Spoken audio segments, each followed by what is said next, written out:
Welcome back बच्चा लोग। Welcome back बच्चा लोग। तो पहले एक वीडियो में हम लोग ने बात थोड़ी सी कर ली थी लॉ के करियर के बारे में। देखो, अभी ये वीडियो कोई भी मेरा सिलेबस से जुड़ा हुआ नहीं है। ये आपको एक ऐसे प्री रिक्विजिट एलिजिबिलिटी क्राइटेरिया बोल लो, प्री रिक्विजिट कंडीशंस या चैलेंजेस या फिर पर्क्स, जो भी आपको उस फील्ड के बारे में जो भी आपको पहले से जानकारी होनी चाहिए, उसी पे एक छोटा सा वीडियो बना रहा हूँ मैं। ठीक है।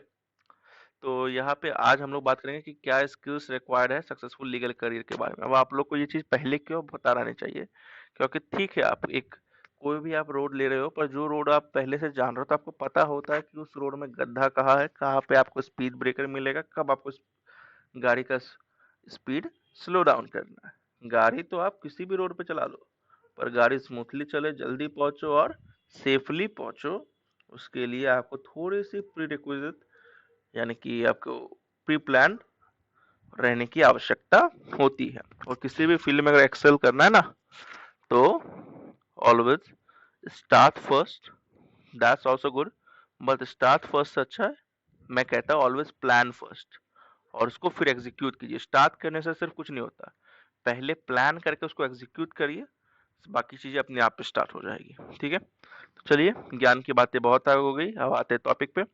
तो स्किल क्या क्या चाहिए अगर आप एक सक्सेसफुल लीगल करियर पाना चाहते हैं। पहला स्किल होना चाहिए कि आपके पास एनालिटिकल थिंकिंग हो। एनालिटिकल थिंकिंग कैसे, कि कोई भी कॉम्प्लेक्स लीगल इशू है, उसको आप अपने लॉजिक के हिसाब से अपनी स्ट्रैटेजी डेवलप करके उसमें अपने आर्ग्यूमेंट से उस केस को जीत सकते हो। ये एक अगर आप एक एडवोकेट के पॉइंट ऑफ व्यू से देखो, तो ये एक बहुत ही इम्पोर्टेंट आपके लिए है। तो आप अगर लॉ कर रहे हो तो एनालिटिकल थिंकिंग आपको डेवलप करना पड़ेगा। अगर आप जानना चाहते हो कैसे, तो ठीक है, उस पर भी एक वीडियो बनाई जाएगी। रिसर्च स्किल क्या है, देखिए एक्सटेंसिव रिसर्च में बहुत सारे लॉयर्स लगे रहते हैं।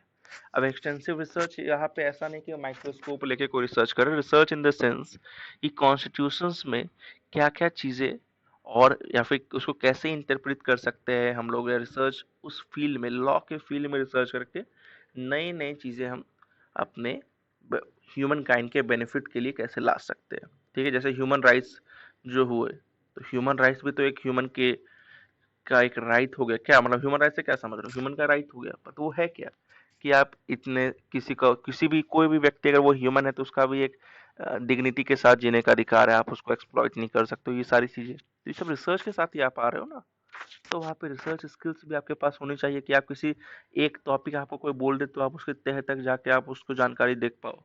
मैं अगर आपको 42nd अमेंडमेंट बेसिक स्ट्रक्चर के बारे में बात कर दूं केशवानंद भारती केस की, तो आप जाके देख पाओ कि क्या था। सिर्फ मैं बता दूं 4 लाइन में कि ऐसा ऐसा चीज था, बेसिक स्ट्रक्चर को चैलेंज किया गया था कि बेसिक स्ट्रक्चर की इंडियन गवर्नमेंट ने एक अमेंडमेंट पास कर, एक लॉ पास करके अपने पास क्या बोल सकते हो, एक्सटेंसिव पावर रख लिया था कि वो कॉन्स्टिट्यूशन को फुल्ली अमेंड कर सकते हैं।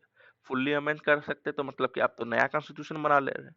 तो 42nd अमेंडमेंट में यही बेसिक स्ट्रक्चर डिफाइन किया कि नहीं, कि एक कॉन्स्टिट्यूशन का एक बेसिक स्ट्रक्चर होना चाहिए, उस आप उसी के अकॉर्डिंग अमेंडमेंट कर सकते हो। अब मतलब कि आपके घर का ढांचा, तो आप जैसे कि आप मान लीजिए आपने पहले आपके दादाजी ने एक तल्ले एक जमीन खरीद के उसमें एक नॉर्मल सा घर बनाया, आपके पिताजी आए, उसमें से उन्होंने ऊपर 2 फ्लोर और बना दिया, तो आप फ्लोर बदल सकते हो ना। अब ऐसा तो नहीं है कि आप पूरा का पूरा जमीन का ढांचा ही बदल दोगे। जमीन का ढांचा बदल दोगे तो वो अमेंडमेंट कैसे हुआ, तब तो रिकंस्ट्रक्शन थोड़ी, तब तो वो आपका, जैसे कि आप बोल रहे हो कि मैं उस पर फ्लोर एड ऑन कर रहा हूँ, तो एड ऑन तो नहीं, वो तो रिकंस्ट्रक्ट कर दे रहे हो ना आप। तो वही चीज था। तो पर अगर यही चीज मैं आपको बताऊं, तो as a lawyer, as a informed lawyer particularly आपका क्या होना चाहिए, आप जाओ कि आखिर बेसिक स्ट्रक्चर ये टर्म कहाँ से आया, आखिर ऐसी क्या उस समय मतलब सोशो इकोनॉमिक कॉज थी कि गवर्नमेंट ने ऐसा कुछ किया। और गवर्नमेंट ने किया तो ये जो केशवानंद भारती केस था, आखिर इसमें ऐसा क्या आर्ग्यूमेंट्स दिया था उन्होंने, कि गवर्नमेंट के पूरे जो पास हुए लॉ को, अमेंडमेंट को कॉन्स्टिट्यूशनली उन्होंने चैलेंज करके उसको स्ट्रक डाउन करवा दिया। तो इसको रिसर्च स्किल्स कहते हैं। कम्युनिकेशन स्किल क्या है, कि आपके पास एक एक्सीलेंट ओरल और रिटन कम्युनिकेशन स्किल होने चाहिए, कि आप अपनी वाणी और अपनी लेखनी से ही सामने वाले को आप अपनी बात समझा पाओ कि आपको कोई यहाँ पे ऐसा नहीं है कि आप अखाड़े में हो कि वो बात नहीं माना तो आप उससे भिड़ जाओ।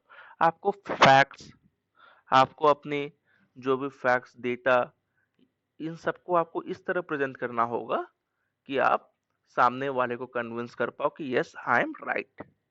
ठीक है, आप जजेस को कन्विंस कर पाओ कि आप जिन क्लाइंट के बिहाफ पे हो केस की फाइट कर रहे हो, वो क्लाइंट जिस भी चीज, जैसे मान लो कोई गिल्टी नॉट गिल्टी का है तो वो नॉट गिल्टी है, तो वो सब आप कर पाओ। नहीं तो कई बार होता है कि कम्युनिकेशन, एडवोकेट्स के कम्युनिकेशन गैप्स के कारण ही क्लाइंट्स को सफर करना पड़ता है, तो वो एडवोकेट फिर सक्सेसफुल एडवोकेट नहीं कहलाएगा। तो बात समझ रहे हैं आप?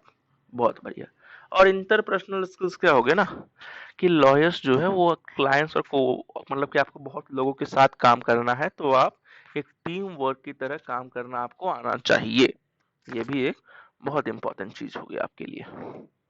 बढ़िया, ठीक है। अब चलिए, अब हम लोग देखते हैं क्या क्वालिटीज क्या क्या होने चाहिए आपके एक सक्सेसफुल लॉयर। अभी हमने देखा स्किल्स क्या होने चाहिए, अब देखेंगे क्वालिटीज। क्वालिटीज, चलिए इस वीडियो में आपको आप एक ओवरव्यू देख लीजिए, पर इसको मैं एक नए पार्ट में आपको समझाऊंगा, क्योंकि इसमें थोड़ा सा डिटेल में आपको समझाना पड़ेगा।